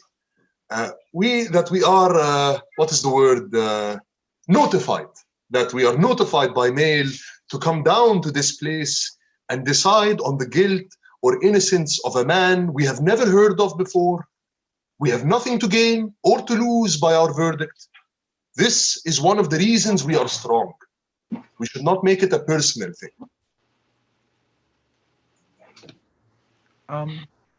If no one else has an idea, I may have a cutie here. I mean, I haven't put much thought into it. Anyway, Let me just throw it out. Stoop and see if the cat licks it up. See if the cat licks it up? Well, it wasn't much of an idea anyway. Look how dark it's getting. We're gonna have a storm. Boy, it's hot. Fourth juror, in tie and jacket, is seemingly not bothered by the heat at all. The fifth juror turns to him. Pardon me. Don't you sweat? No, I don't. Listen, I was wondering if maybe we shouldn't take another vote. Great idea. Maybe we can follow this one up with dancing and refreshments. Mr. Foreman? It's all right with me. Anyone doesn't want to vote? I think we should have an open ballot. Call out your votes, you know. Let's see who stands where. That sounds fair. Anyone object? The last vote was 8-4 in favor of guilty. All right, I'll call off your numbers. I vote guilty. Number 2, Not guilty. number 3, Guilty. number 4, Guilty. number 5, Not guilty. number 6, Not guilty. number 7, Guilty. number 8, Not guilty. number 9, Not guilty. number 10, Guilty. number 11, Not guilty. number 12, Guilty. 6-6. We go into extra innings here. 6-6. I'm telling you, some of you people in here are out of your minds. Kid like that. I don't think the kind of boy he is has anything to do with it. The facts are supposed to determine the case. Oh, don't give me any of that. I'm sick and tired of facts. You can twist them any way you like, you know what I mean? That's exactly the point this gentleman has been making. I mean, you keep shouting at the top of your lungs. The eighth juror puts his hand on the ninth juror's shoulders. The ninth juror looks at him and sits. I'd like to be a little younger. It's very hot in here. Do you want some water? No thanks. It has grown considerably darker in the room, and it's oppressively still. There is a murmur of voices at the cooler where the 7th, 10th, and 2nd jurors are in various stages of getting a drink. It's gonna rain. No. How did you figure that out, Blue Eyes? Tell me, how come you switched? Well, it just seemed to me that, I mean, you haven't got a leg to stand on. You know that, don't you? well, I don't feel that way. There are a lot of details that never came out. Details. You let yourself get bulldozed by a bunch of, what do you call them, intellectuals. Now, that's not so. Come on. You're like everybody else. You think too much, you get mixed up. You know what I mean? Now, listen, I don't think you have any right to The 10th juror crosses away. loudmouth. It is now darker than before. There is no movement in the room. Everyone waits for the storm. And suddenly it comes. We hear only the sound of the rain pouring down into the silence. Heads turn toward the window. The rain pours down. The 4th juror goes into the washroom and exits to the lavatory. The 8th juror steps back from the windows. The rain splashes in, closes it. The foreman rises, goes to the light switch at the door, and switches on the lights. There is a flickering of harsh white light as the fluorescent lights come on. The rain continues throughout the remainder of the play. The foreman moves to the 8th juror. Wow. Look at that come down, will you? Think it'll cool things off? I guess so. Boy, look at it go. Reminds me of the storm we had November something. What a storm, right in the middle of the game. The 3rd juror crosses the washroom, goes in, switches on the light, and washes his hands. We're behind 7-6, but we're just starting to move the ball off tackle, you know? Boom, baby. Boy, I'll never forget that. We had this kid, Slattery, a real ox. Wish I had another one like him. I probably forgot to tell you, I'm assistant head football coach at Andrew J. McCourt High School. That's in Queens. The eighth juror smiles briefly. Anyway, we're moving real nice. The line is coming apart. I'm telling you, this slattery boy. And all of a sudden, it starts to come down cats and dogs. In 2 minutes, it was mud practically up to your ass. I swear, I almost bawled. We couldn't go nowhere. Hey, let's try to get this fan going in here. What do you say? The fourth juror enters the washroom from the lavatory. The foreman goes to the bench, stands on it, and starts the fan. It must have been connected to the light switch. The third and fourth jurors are in the washroom together. Third juror. Some rain, huh? The fourth juror nods. Well, what do you think of this thing? It's even Steven. The fourth juror nods. Kind of surprising, isn't it? Yes. Listen, that business before, where the guy was baiting me. I mean, that doesn't prove anything. Listen, I'm a very excitable person, So where does he get off to call me a public avenger and a sadist and everything? Anybody in his right mind would blow his stack, wouldn't he? He was just trying to bait me. He did an excellent job. Excuse me. Okay. Maybe he did. I told you I can't help that kind of thing. Ugh, I'm a certain type of person. I get moved by this. But let me tell you, I'm sincere. Fine. We all are. The 10th juror bursts into the washroom, strides to the basin, and washes his hands. Oh, if this isn't the goddamnedest thing you ever saw. 6-6. It's a joke. What are we going to do about it? Can we break it somehow? 6 bastards in there are going to change their minds. 5 of them already have changed their minds. There's no reason why they can't be persuaded to do it again. How? Just by using logic. Logic?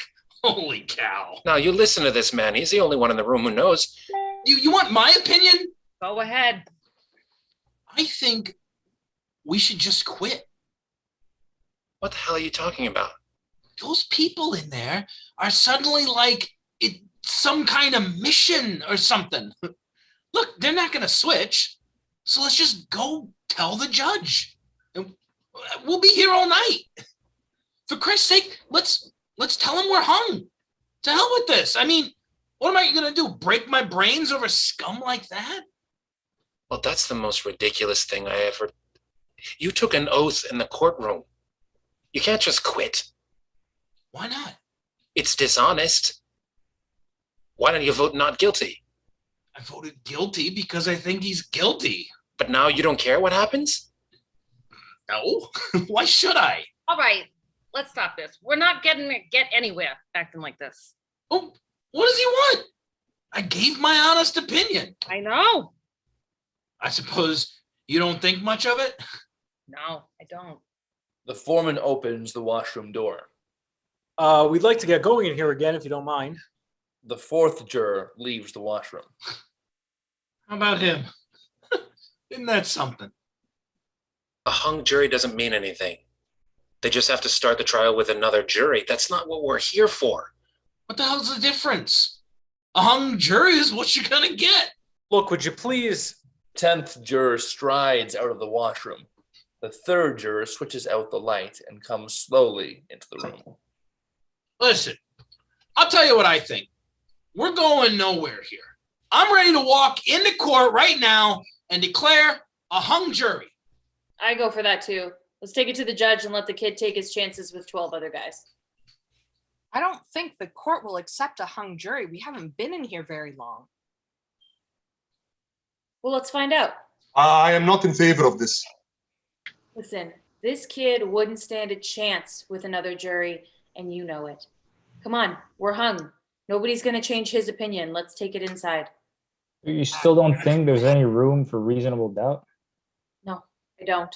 Pardon. Maybe you don't fully understand the term reasonable doubt. What do you mean I don't understand it? Who the hell are you to talk to me like that? How do you like this guy? I'm telling you, they're all alike.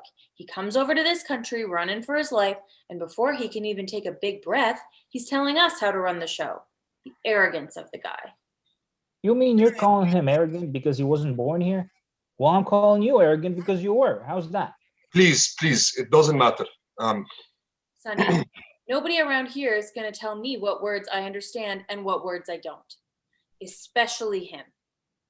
Because I'll knock his goddamn European head off. All right, let's stop arguing for 2 minutes in here. Can't we stick to the subject? I'd like to go over something, if you gentlemen don't mind. An important point for the prosecution was the fact that the boy, after he claimed he was at the movies during the hours the killing took place, he couldn't name the pictures he saw or the stars who appeared in them. This gentleman has repeated that point in here several times. That's correct. It was the only alibi the boy offered, and he himself couldn't back it up with any details at all. Putting yourself in the boy's place, if you can, do you think you'd be able to remember details after an upsetting experience, such as being struck in the face by your father? I think so. If there were any special details to remember. He couldn't remember the movies at the theater he named because he wasn't there that night. According to the police testimony in court, he was questioned by the police in the kitchen of his apartment while the body of his father was lying on the floor in the bedroom. Do you think you could remember details under such circumstances? I do. Under great emotional stress. Under great emotional stress. He remembered the movies in court. He named them correctly, and he named the stars who played in them. Yes, his lawyer took great pains to bring that out. He had 3 months from the night of the murder to the day of the trial in which to memorize them. I'll take the testimony of the policeman who interrogated him right after the murder when he couldn't remember a thing about the movies. Great emotional stress or not. I'd like to ask you a personal question. Hi, go ahead. Where were you last night? I was home. What about the night before last? Come on, what is this? It's perfectly all right. I went from court to my office and stayed there till 8:30. Then I went straight home to bed. And the night before that? That was Tuesday. That was the night of the bridge tournament. I played bridge. And Monday night?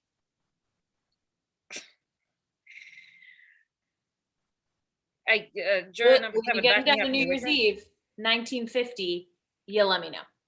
Monday. Monday night. Monday night, my wife and I went to the movies. What did you see? The Scarlet Circle. It was a very clever whodunit. What was the second feature?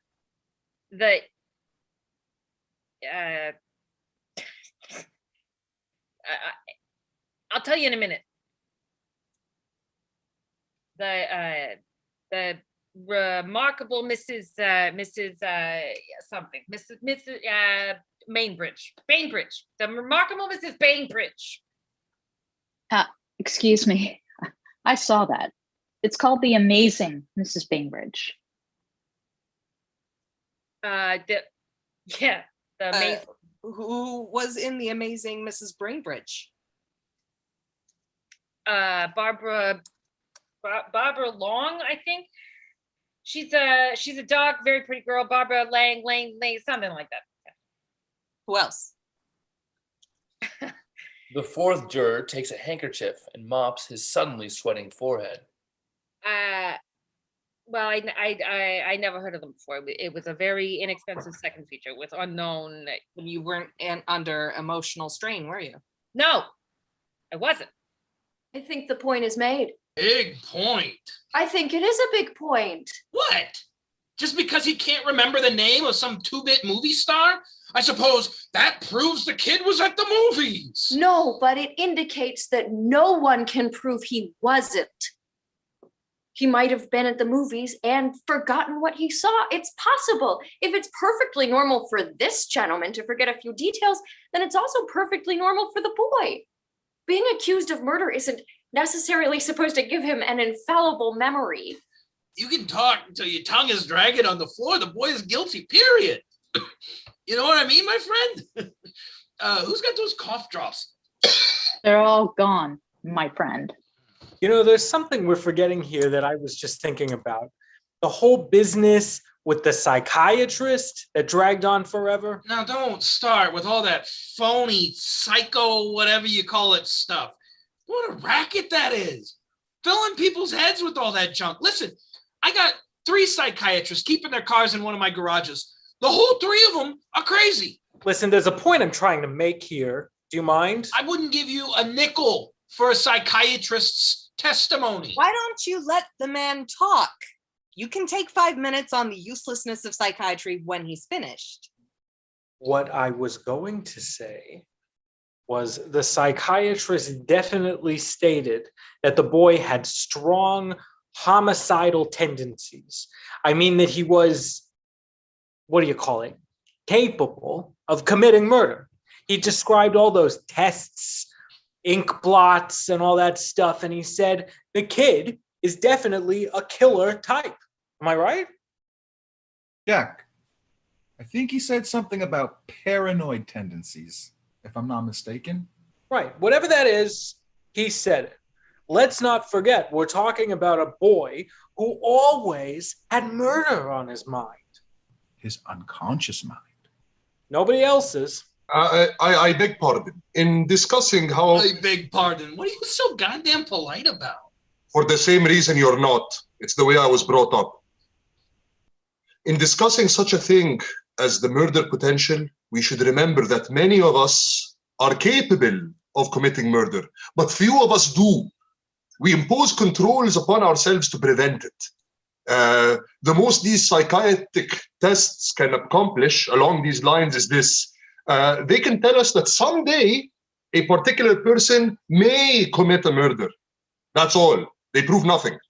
Then how come they were admitted in evidence? They have many uses, of course. In this case, they added to the general impression the prosecution was trying to create. Perhaps we would find that if we 12 men took the same tests, 1 or 2 of us might be discovered to have unconscious desires to kill and the potentiality of carrying them out. Yet none of us has. To say that a man is capable of murder does not mean that he has committed murder. But it can mean it. Listen, if they said the kid is capable of killing, he could have killed, couldn't he? You're the one who said, and I quote, I wouldn't give you a nickel for a psychiatrist's testimony. Boy, I am telling you. I'd like to. What time is it? It's 5:06. Man, look at that rain. There goes your ball game. Say, could I see that knife for a second? The 8th juror slides the knife across the table to the 2nd juror, who opens it and examines it. Well, we're still tied up 6-6. Who's got a suggestion? I have. Let's get dinner. Why don't we wait till 7? Give it another hour. Okay with me. There's something I'd like to say, and I mean, it's been bothering me a little, and as long as we're stuck, well, there's this whole business about the stab wound and how it was made, the downward angle of it, you know? Well, don't tell me we're going to start with that. They went over and over it. I know they did, but I don't go along with it. The boy's 5 feet 7 inches tall. His father was 6'2". There's a difference of 7 inches. It's a very awkward thing to stab down into the chest of someone who's more than a half a foot taller than you are. Give me that. The 2nd juror hands the knife to the 3rd juror. Look, you're not going to be satisfied till you see it again. I'm going to give you a demonstration. Somebody get up. There's a pause. No one moves for a moment. And then the 8th juror rises and crosses to the 3rd juror. They stand looking at each other. Okay. Now, watch this. So I don't want to have to do it again. He turns to the 8th juror, looks squarely at him, and squats to make himself shorter. I'm 6 or 7 inches shorter than you, right? That's right. Maybe a little more. Okay. Let it be more. The third juror flicks open the knife, changes its position in his hand, and holds it aloft, ready to stab downwards. The eighth juror and the third juror look steadily at each other. Then the third juror suddenly stabs downward, hard. Look out! The blade stops about an inch from the eighth juror's chest. The eighth juror does not move. Smiles. That's not funny. What's the matter with you? Oh, just calm down. Nobody's hurt. Right? Oh, nobody's hurt. All right. There's your angle. Take a look at it. Down and in. That's how I'd stab a taller man than the chest, and that's how it was done. Now go ahead and tell me I'm wrong. The third juror hands the knife to the eighth juror and crosses away. The 12th juror crosses to the eighth juror and, using his closed hand, simulates stabbing the eighth juror in the chest. Down and in. I guess there's no argument. Wait a minute. Give me that. The eighth juror hands the knife to the fifth juror. He closes the knife and holds it gingerly. I hate these things. I grew up with them. Seen them used in fights? Too many of them. On my stoop, in my backyard, in a lot across the street. Switch knives came with the neighborhood where I lived. Funny, I wasn't thinking of it. I guess you try to forget those things. You don't use this kind of knife that way. You have to hold it like this to release the blade. In order to stab downward, you'd have to change your grip. How do you use it? Underhanded. The fifth juror flicks the knife open and, holding it underhand, swings round and slashes swiftly forward and upward. Like that. You know, anyone who's ever used a switch knife would never handle it any other way. You sure? I'm sure. The fifth juror closes the blade and flicks it open again. That's why they're made like this. Everyone agreed that the boy is pretty handy with a knife, didn't they? That's right. Do you think he would have made that kind of wound that killed his father? Not with the experience he'd had with these things. No, I don't think he would. He'd go for him underhanded. How do you know? What? Were you in the room when the father was killed? No, and neither was anyone else. Juror sticks the knife in the table and crosses away. You're giving us a lot of mumbo jumbo here. I don't believe it. I don't think you can determine what type of wound this boy might or might not have made simply because he knows how to handle a knife. That's right. That's absolutely right. What do you think? 12th juror hesitates for a moment. He is confused, but trying to be honest. Well, I don't know. What do you mean you don't know?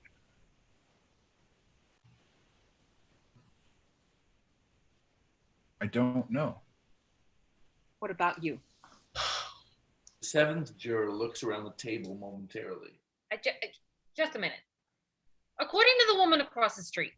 Listen, I'll tell you something. I'm a little sick of this whole thing already. All this yakking's getting us nowhere, so I'm going to break it up here. I'm changing my vote to not guilty. You're what? You heard me. I've had enough. What do you mean? You've had enough? That's no answer. Hey, listen to you. Just worry about yourself. No, he's right. This is not an answer. What kind of man are you? You've sat here and voted guilty with everyone else because there are some baseball tickets burning a hole in your pocket. Now you have changed your vote because you say you're sick of all the talking here? Listen, buddy. No, you have no right to play like this with a man's life. This is a terrible and an ugly thing to do. Don't you care? Now, wait a minute. You can't talk like that to me. I can talk like that to you. If you want to vote not guilty, then do it because you're convinced the man is not guilty, not because you've had enough. And if you think he's guilty, then vote that way. Or don't you have the guts to do what you think is right? Now, listen. Guilty or not guilty? I told you not guilty. Why? God damn you. I don't have to. You do have to. Say it. Why? Don't think he's guilty. The 11th juror looks disgustedly at the 7th juror, then moves to his chair. The 7th juror stands defeated. Mr. Foreman, I want another vote. Okay. There's another vote called for. Jurors cross their chairs and sit. I guess the quickest way is a show of hands. Anyone object? All those voting not guilty, raise your hands. The 2nd, 5th, 6th, 7th, 8th, 9th, and 11th jurors raise their hands immediately. 1, 2, 3, 4, 5, 6, 7. The 12th juror's face is a mask of indecision. Then he suddenly raises his hand. 8. The foreman stops counting and looks around the table. Slowly, almost embarrassed, he raises his own hand. 9. All those voting guilty? The 3rd, 4th, and 10th jurors raise their hands. 9-3 in favor of not guilty. I don't understand you people. I mean, all these picky little points you keep bringing up, they don't mean anything. How can you believe his story? Look, you're an intelligent man. Well, you're not going to tell me you're not. You know the facts of life. Well, for Christ's sakes, look at what we're dealing with here. You know what they're like? I mean, that guy over there, well, I don't know what the hell's going on with him. All that talk about psychiatrists, maybe he ought to go to one. Look, let's talk facts.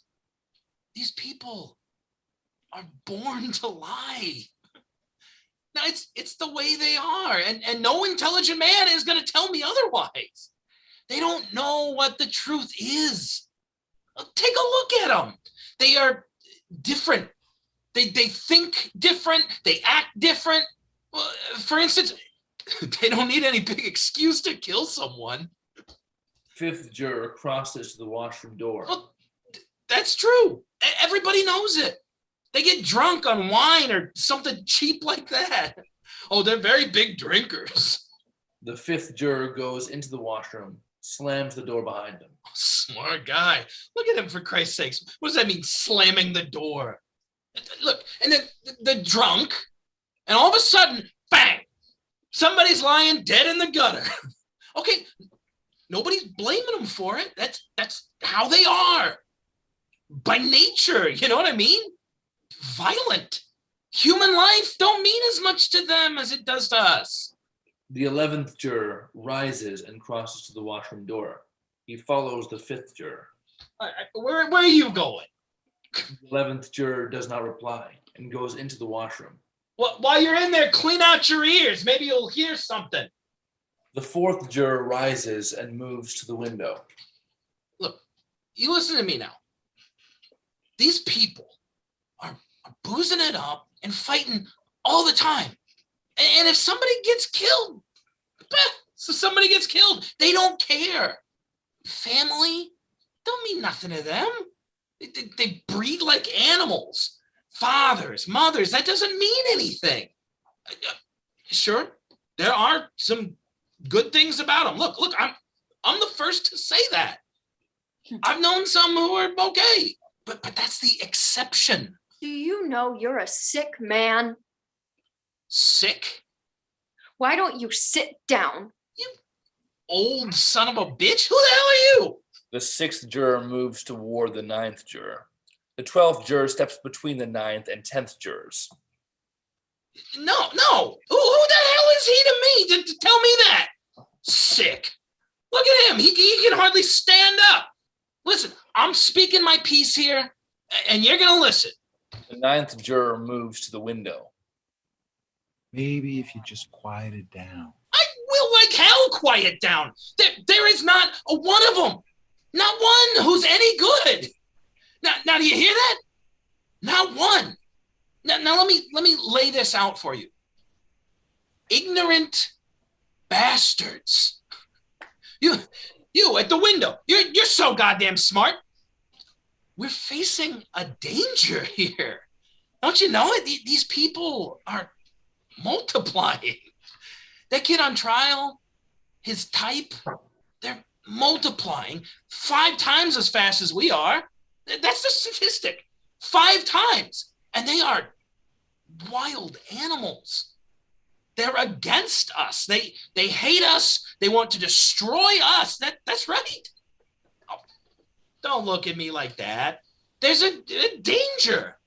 For God's sakes, we're living in a dangerous time. And if we don't watch it, if we don't smack them down whenever we can, they are going to own us. They're going to breed us out of existence. Shut up. No, you goddamn geniuses had better listen to me. They're violent. They're vicious. They're ignorant, and they will cut us up. That's their intent, to cut us up. I'm warning you. This boy on trial here, we've got him. That's one at least. I say get him before his kind gets us. I don't give a goddamn about the law. Why should I? They don't. Now I'm telling you. I've heard enough. Now you just stop all this.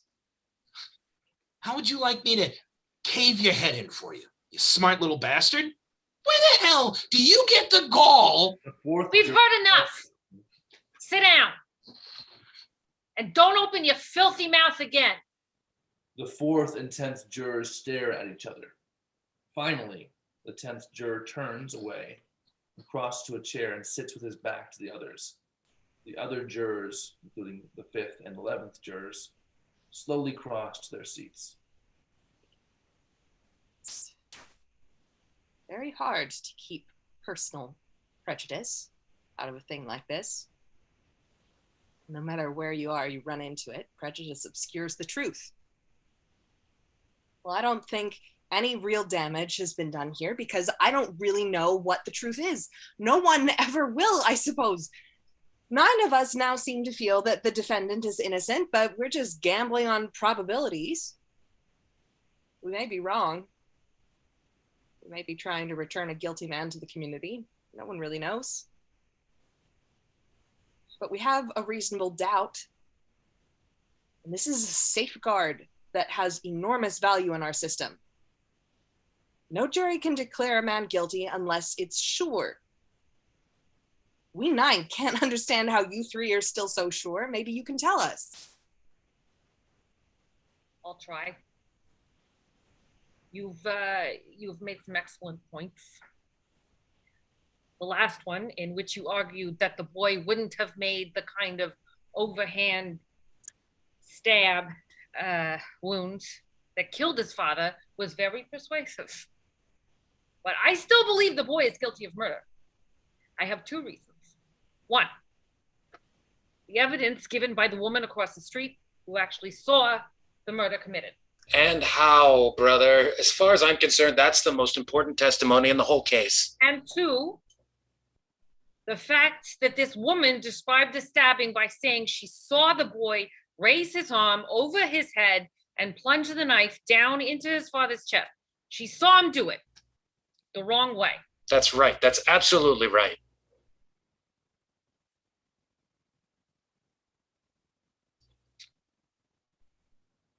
Is it back to me? Oh, yeah. Now, let's talk about this woman for a minute. She said that she went to bed at about 11 o'clock that night. Her bed was next to the window, and she could look out while lying down to see directly into the boy's window across the tracks. She tossed and turned for over an hour, unable to fall asleep. Finally, she turned toward the window, and at about 10 minutes after 12, and as she looked out, she saw the killing through the windows of a passing L train. She says that the lights went out immediately after the killing, but that she got a good look at the boy in the act of stabbing his father. As far as I can see, this is unshakable testimony. That's what I mean. That's the whole case. What do you think? The 8th juror remains silent. How about you? Well, I don't know. There's so much evidence to sift. This is pretty complicated business. Frankly, I don't see how we can vote for acquittal. Well, it's not so easy to arrange the evidence in order. You can throw out all the other evidence. The woman saw him do it. What else do you want? Well, maybe. Let's vote on it. Okay, there's another vote called for. Anybody object? I'm changing my vote. I think he's guilty. Anybody else? The vote is 8-4. What makes you consider this one vote a personal triumph? I'm the competitive type.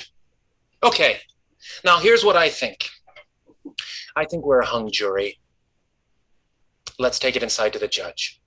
You didn't want a hung jury before. Well, I want it now. I don't understand that. You thought it was immoral. I don't anymore. There are people in here who are so goddamn stubborn that you can't even... We'll never get this done. We'll be here for a week. Well, I want to hear an argument. I say we're a hung jury. Come on. You're the leader of the cause. What about it? Let's go over it again. We went over it again. J. Walter Thompson over here is bouncing backwards and forwards like a tennis ball. Wait a second. You have no right to... Fourth juror removes his spectacles and polishes them. I apologize. On my knees. Come on, let's get out from under this thing. All right. Maybe we can talk about setting some kind of a time limit. I'm still... The time is... 5:45. 6:15. 6:15. He removes his spectacles and lays them on the table. He looks tired. He closes his eyes and clasps his fingers over the marks left by his spectacles at the sides of his nose. He rubs these areas as he speaks.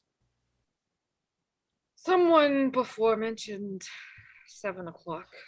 I think at the point at which we might begin to discuss the question of whether we're a hung jury or not. The ninth juror looks closely at the fourth juror and obviously has thought of something tremendously exciting. Don't you feel well? I feel perfectly well, thank you.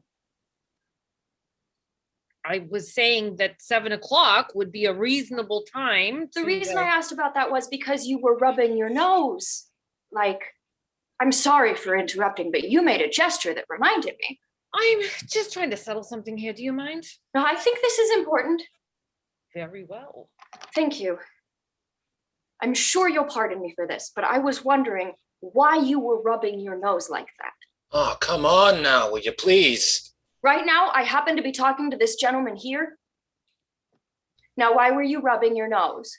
Well, if it's any of your business, I was rubbing it because it bothers me a little. I'm sorry, is it because of your eyeglasses? It is. Now, could we get on to something else? Your eyeglasses make those deep impressions on the sides of your nose. I hadn't noticed that before. They must be annoying. They are very annoying. I wouldn't know about that. I've never worn eyeglasses before. These are just for blue light. 2020.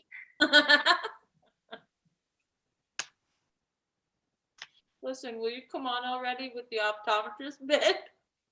The woman who testified that she saw the killing had these same deep marks on the side of her nose. That's right, she did. There is a silence in the room, and then a babble of ad-lib conversation. Please, just a minute, and then I'll be finished. I don't know if anyone else noticed that about her. I didn't think about it then, but I've been going over her face in my mind. She had those marks. She kept rubbing them in court. He's right. She did do that a lot. This woman was about 45 years old. She was making a tremendous effort to look 35 for her first public appearance. Heavy makeup, dyed hair, brand new clothes that should have been worn by a younger woman. No eyeglasses. See if you can get a mental picture of her. What do you mean, no glasses? You don't know if she wore glasses just because she was rubbing her nose? She has those marks. I saw them. So, what do you think that means? Listen, I saw him too. He's right. I was the closest one to her. She had these deep, things. What do you call them? You know. The foreman massages the spot on his nose where they should be. Well, what point are you making here? She had those marks. She had dyed hair and marks on her nose. I'm asking you, what does that mean? Could those marks have been made by anything other than eyeglasses? No, they couldn't. Listen, what are you saying here? I didn't see any marks. I did. Strange, but I didn't think about it before. Well, what about the lawyer? Why didn't he say anything? There are 12 people in here concentrating on this. 11 of us didn't think of it either. Okay, Clarence Darrow. Then what about the district attorney? You think he'd try to pull a trick like that, have her testify without glasses? Did you ever see a woman who had to wear glasses and didn't want to because she thinks they spoil her looks? My wife, listen, I'm telling you, as soon as we walk out of the house. The district attorney didn't know either. Yeah, that's just what I was going to say. Okay. She had marks on her nose. On her nose. I'm giving you that. From glasses, right? She never wore them out of the house, so people think she was gorgeous. But then she saw this kid kill his father when she was in the house, alone. That's all. Do you wear your glasses even when you go to bed? No, I don't. No one wears eyeglasses to bed. It's logical to say that she wasn't wearing them while she was in bed, tossing and turning, trying to fall asleep. How do you know? I don't know. I'm guessing. I'm also guessing that she probably didn't put on her glasses when she turned and looked casually out the window. And she herself said that the murder took place just as she looked out and the lights went off a split seconds later. She couldn't have had time to put glasses on then. Wait a second. And here's another guess. Maybe she honestly thought she saw the boy kill his father. I say she saw only a blur. How do you know what she saw? How does he know all these things? You don't know what kind of glasses she wore. Maybe she was farsighted. Maybe they were sunglasses. What do you know about it? I only know that the woman's eyesight is in question now. She had to identify a person 60 feet away in the dark without glasses. You can't send someone off to die on evidence like that. Don't give me that. Don't you think that the woman might have made a mistake? No! It's not possible. No, it's not possible. Is it possible? Yes, I say not guilty. Do you still think he's guilty? Yes, I think he's guilty. But I couldn't care less. You smart bastards, do whatever you want to do. How do you vote? Not guilty. Do whatever you want. You're the worst son of... I think he's guilty. Does anyone else think he's guilty? No. I'm convinced. What's the matter with you? I now have a reasonable doubt. It's 11-1. Oh, what about all the other evidence? What about all that stuff, the knife, the whole business? You said we could throw out all the other evidence.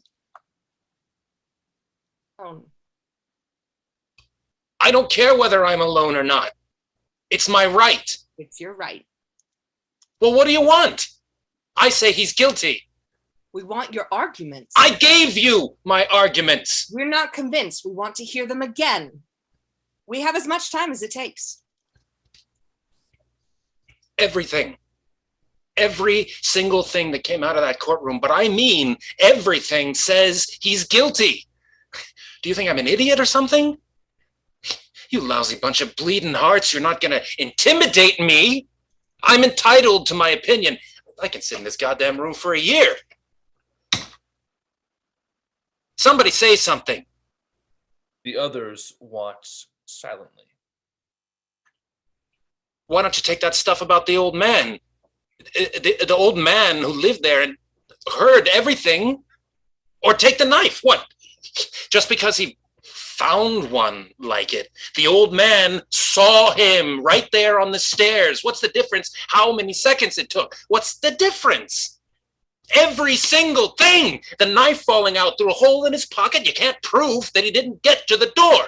Sure, you can hobble around the room all you want, but you can't prove it.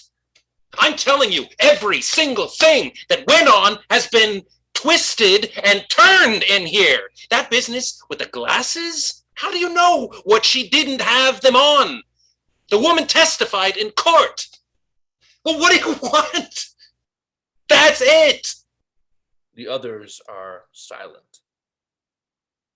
That's the whole case. The others are silent. That whole thing about hearing the boy yell, the phrase was, "I'm gonna kill you." That's what he said to his own father. I don't care what kind of a man he was. It was his father. A goddamn rotten kid. I know him. What they're like. What they do to you. How they kill you every day. My God, don't you see? How come I'm the only one who sees? Jeez, I can feel the knife going in. It's not your boy. He's somebody else.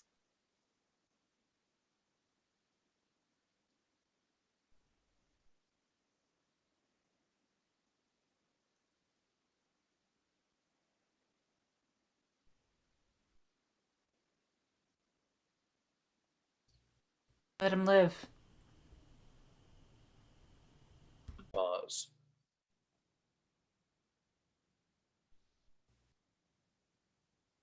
Right.